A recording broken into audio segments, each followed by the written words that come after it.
Hello, October was a very good reading month.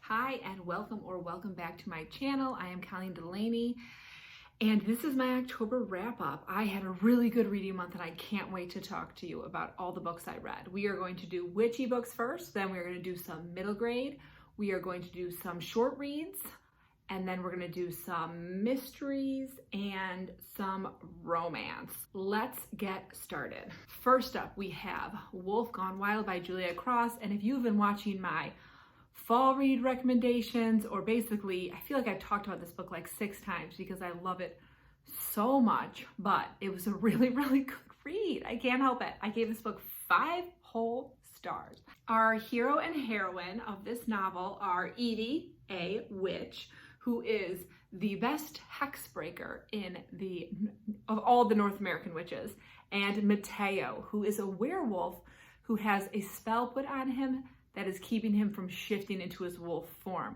We also have a second hero who is Alpha, who is the wolf in Mateo's head.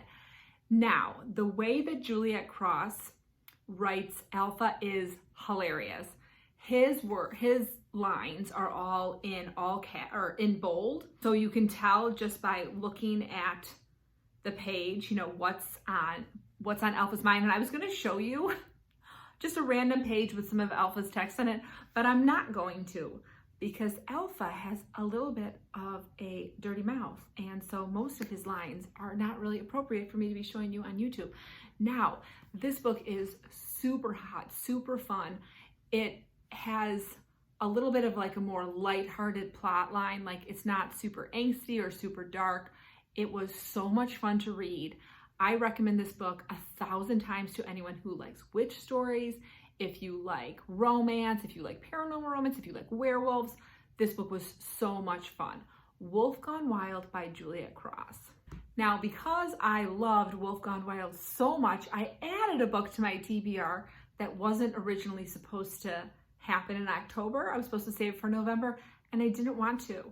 And that's Don't Hex and Drive by Juliette Cross, which is book 2 in the Stay a Spell series. This book follows Isadora, who's one of Evie's sisters, and Devraj, who is a vampire. I'm not as into vampires as I am into werewolves, so I was a little curious how I would like this book, but I loved it.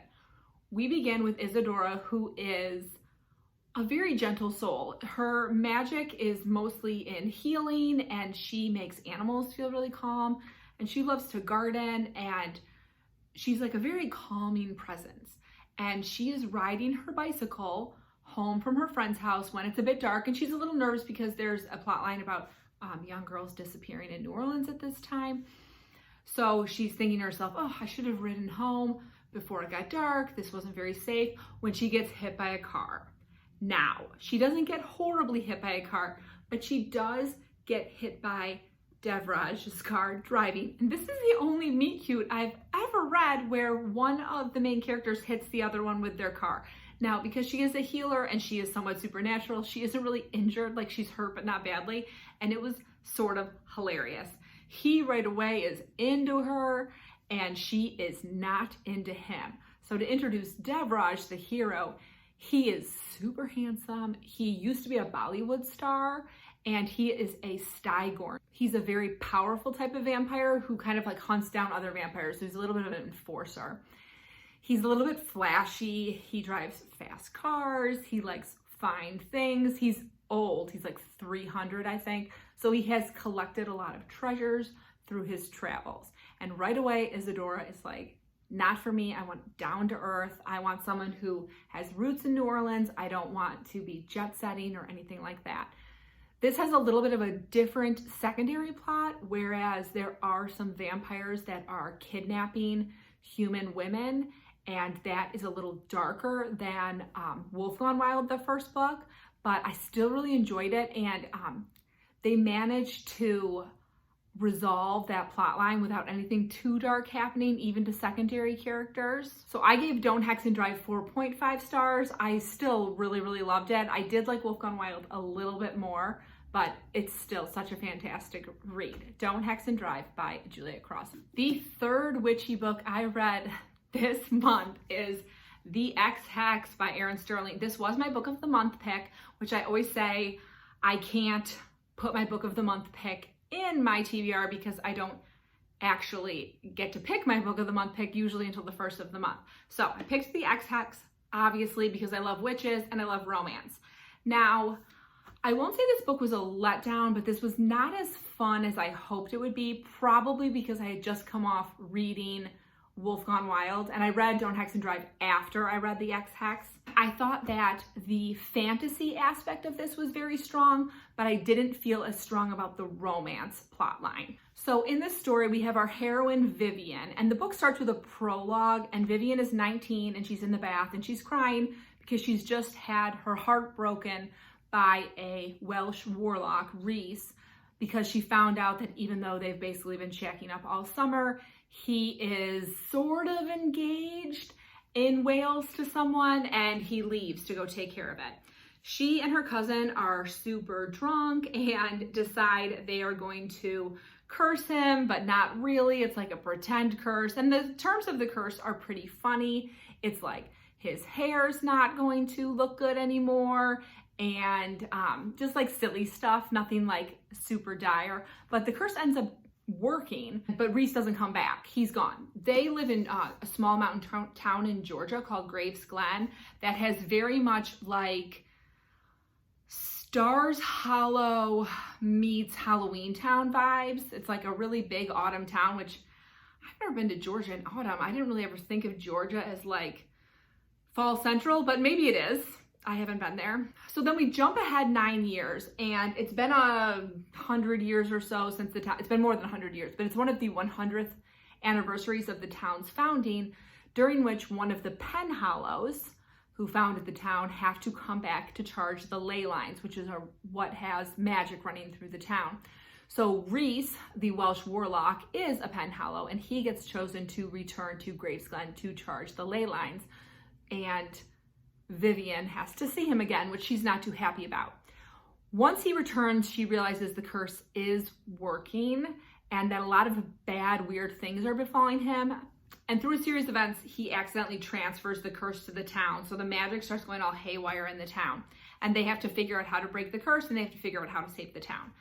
While I found the fantasy plotline really fun and interesting and saving the town, and it did feel a little like Charmed, like the TV show Charmed to me, but super fun, I didn't necessarily enjoy the romance section. I think that I really would have enjoyed reading about the romance between Vivian and Rhys when they first met each other and they were in college. It seemed like it was a little bit more passionate. This was just, it fell a little flat for me. I did read the book very quickly because I was interested in what was happening, but I just wasn't as invested in them as a couple. I did give this book 3.75 stars for the fantasy plotline, but to have gotten it over 4, I would have needed a little bit more from the romance. My next witch read is actually a middle grade witch read, so I thought we could put it at the end to bridge to the middle grade reads, but it is The Wildseed Witch by Marti Dumas, and I did read an arc. It will be released on May 10th, 2022. When I first started this book, I was really surprised that a witch book was going to come out in May, because I feel like usually publishers try to release witch books in like August, September, so that they're available for everybody to read in October when like the whole world wants to read about witches. Not like me, I want to read witches all year round. But after reading it, it really makes sense to me that it's coming out in May, and that is because this book has such a spring and summer feel. So our main character is Hassani, and she is starting a YouTube channel, which I really enjoyed reading about since I just started my YouTube channel, and it's makeup tutorials. And she's young, she's I think 12 years old, and it's summer, and her parents are separated, and she's really focusing on trying to get them back together. Now, she is in the car with her dad, and her dad is saying some things that are upsetting her, and suddenly plants start growing like crazy all over this bridge in New Orleans. They have to close the bridge down. It's all over the news. Hassani goes back to her mother's house, and they are greeted by someone basically saying that Hassani needs to go to a school for witches because that was her. They have all these sensors out around the country to sense when there's magic happening, and Hassani was the one who sent all the plants haywire, and she needs to learn how to control her magic. So Hassani goes to this wonderful school, Les Belles Demoiselles. I don't have a great French accent, even though I took French for years. And it is a very cute school. Like when you think of Hogwarts from the Harry Potter series, I feel like that school is like dark and autumn and winter. And this school is like spring and summer and flowers. A byproduct of all these witches' magic is that flowers get created, and they each have a signature flower, and I just loved that so much.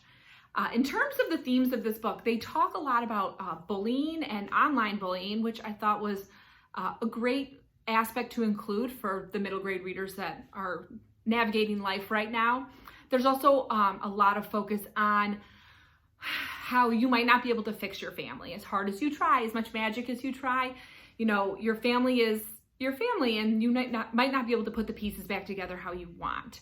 I did really enjoy this. It was a sweet story. I would definitely recommend this to middle grade readers who are looking for witch stories.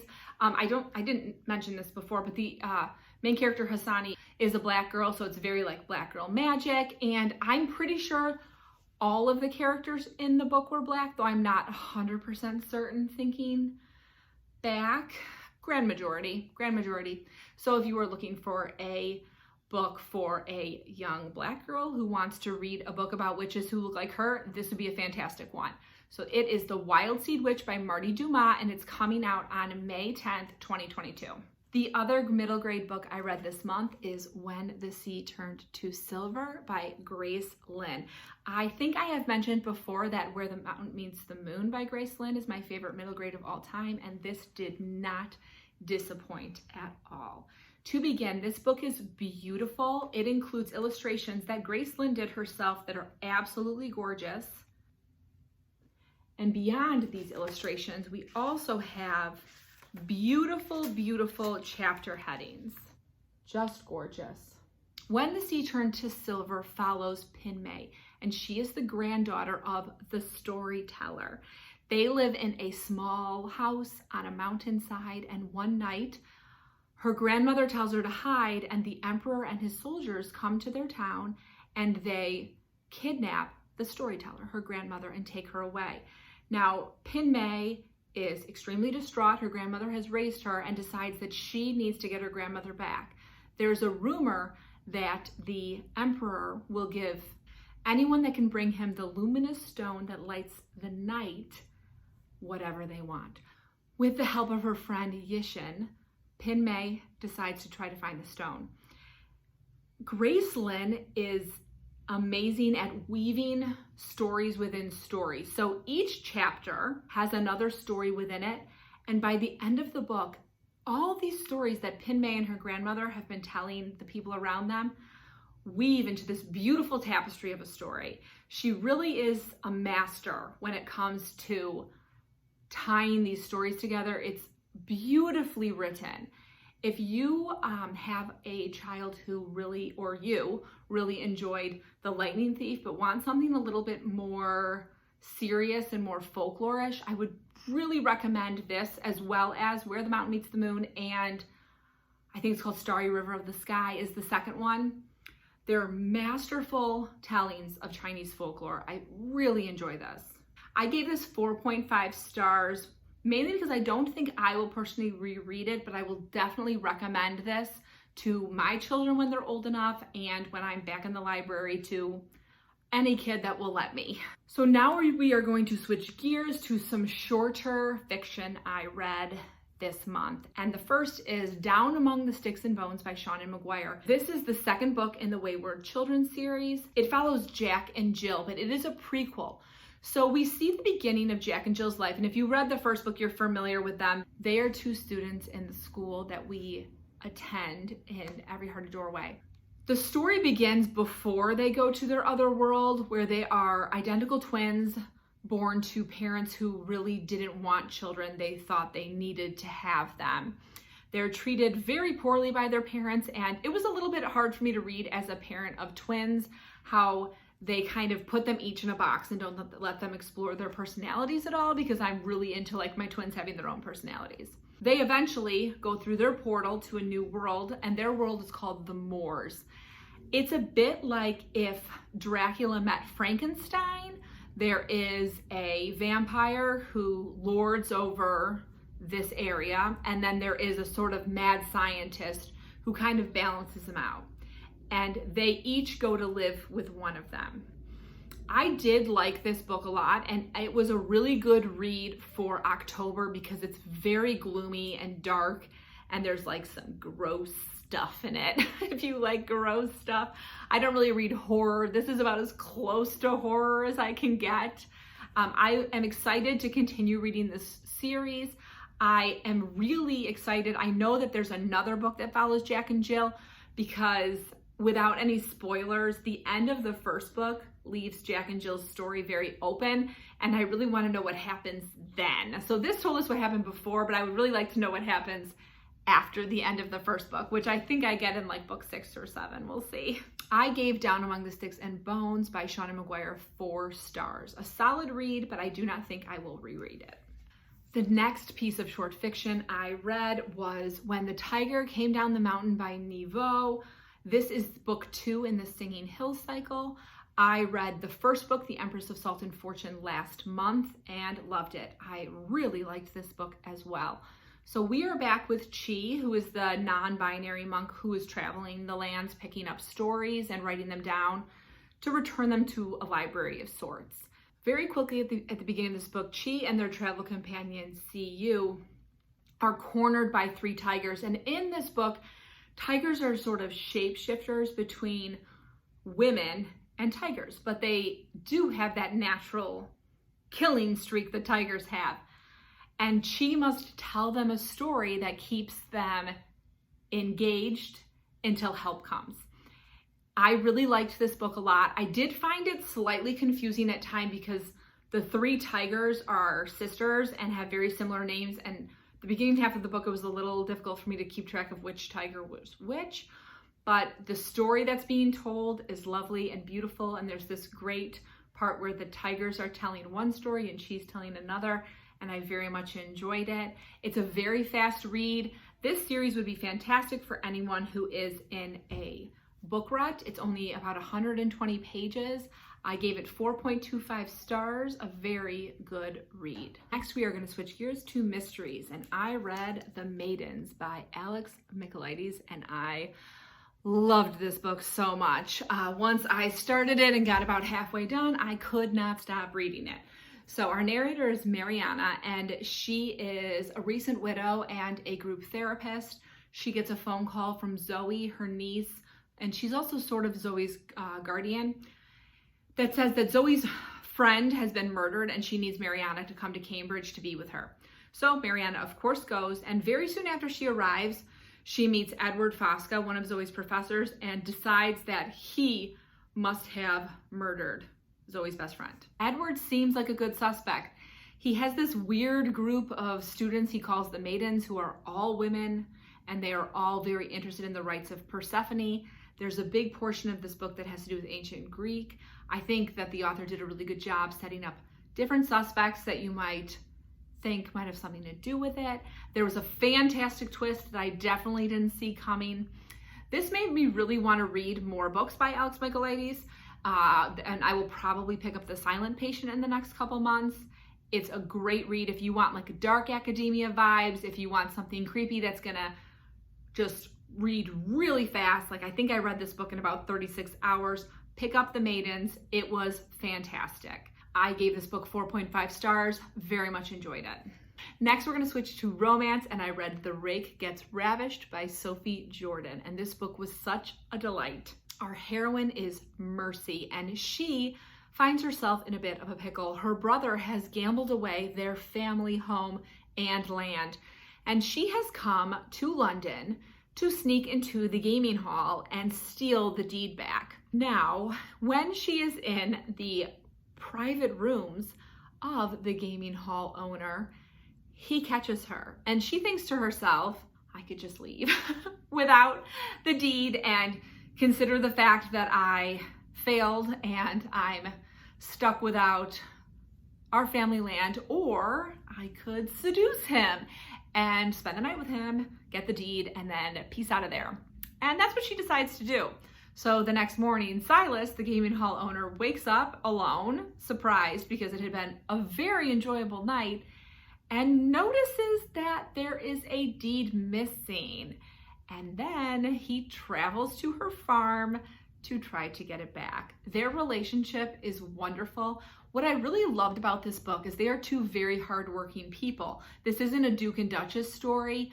Mercy is a farmer and she works very hard, and she has a horrible older brother who doesn't help at all. And Silas is one of those like rags to riches stories. He is not an aristocrat, but he did manage to come from nothing and build this amazing gaming hall. I really enjoyed this book. It was so comforting to read. It was really just like sitting with a warm cup of tea and relaxing. It's very spicy though. Just because I'm saying it's a relaxing read doesn't mean it's not spicy. This book is spicy and it's wonderful.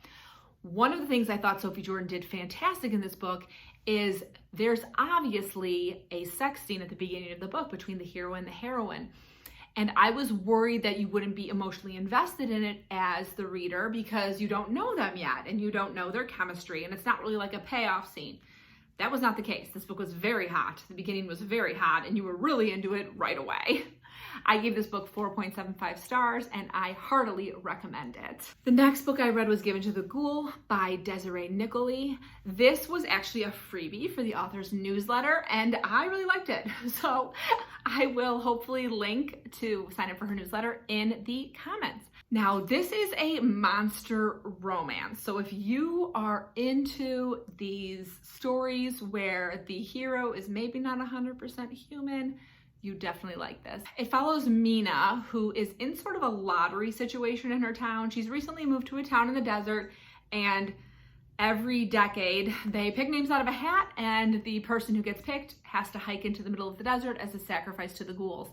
She doesn't really think it's gonna happen until her name gets picked under shady circumstances, and she is set in the middle of the desert waiting to be murdered or die of thirst and starvation. But would you believe when the ghoul shows up, the ghoul is actually super nice and he looks really handsome, but she knows she's not looking at his true face. This story was lovely. It was a fast read. I read it one morning. I gave it 5 stars because it was a perfect like 45-minute read when you just want to read a little monster love. So those were all the books I completed. I did start 2 other books, and then there was a 3rd book that was on my TBR that I did not read. So I'm going to go over those very quickly. The first book I started and did not finish was Black Sun by Rebecca Roanhorse. Now I got to page 83 and decided not to finish it. I did not decide not to finish this because this book isn't great. I honestly think this is a very good book. It's really well written and the world building was amazing, but it was a little too dark for what I personally could handle this month. When I'm reading something that is not a mystery that I know is going to be solved or a romance that I know is going to end happily, it is a little bit harder if I'm in a place mentally that I perhaps couldn't handle that. So I am gonna put this down and I have to return it to the library. This is one of those times I really wish I bought it, because if I had bought it, I'd just put it back on the shelf and pick it up when I felt ready for it again. But I have to return it to the library and I will hopefully check it out again and finish it, because I do think it is a really well-written book. I apologize if you can hear my neighbor's dogs. They're going bananas right now. The next book that I started but didn't finish is Northanger Abbey by Jane Austen. I am currently on page 60 and I will finish this book because I do own it. This is a book that I've kind of this entire month been like picking up and reading a chapter. I'm extremely familiar with the story, so it's not like I feel like I need to know what happens next because I already know what happens next.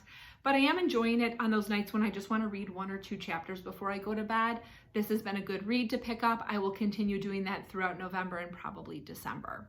And lastly, the book on my TBR that I did not read is Everyone Knows Your Mother's a Witch by Rivka Galchen. I really told myself I was going to force myself to read this October. So the first half of the month, I read a lot of great books that I loved. I read Wolf Gone Wild, I read The Maidens, I read the Ex Hex, I read Down Among the Sticks and Bones, and I was really I read The Rake Gets Ravished and The Wildseed Witch, and I was really killing my reads and everything was feeling fantastic. And then I thought to myself, okay, I should force myself to read this because I do own it and it's October and it's witchy. And then I thought to myself, I don't want to force myself to read a book right now. I want to read something I'm in the mood for. So I decided I'm not going to read this book until I'm in the mood for it. And I don't know if I'm ever going to be in the mood for it. Honestly, I don't know if next summer when I do my big weed that I do every year of my books, if this is going to be in the sell pile, and it might be. So instead of reading this, I bought Don't Hex and Drive and read that instead, and I loved it. So sometimes you're just not in the mood for a certain book, even if it's the right time of year to read it. Who knows, maybe in February I'll totally want to pick this book up, but I just didn't want to read it this month. So I didn't. And that is my October wrap up. I felt like I did pretty good this month. I'm looking forward to all my November and December reads. I hope you had a wonderful October reading month. Drop me a comment with your best book of the month. My favorite book I read this month was Wolf Gone Wild by Juliette Cross, and my second favorite was The Maidens by Michaelides. Those were both really great, engaging reads that I loved. But honestly, as you saw by my stars, I didn't really read any bad books this month. I think my lowest star rating was 3.75. So it was a great, fantastic reading month. And I hope you had a great, fantastic reading month.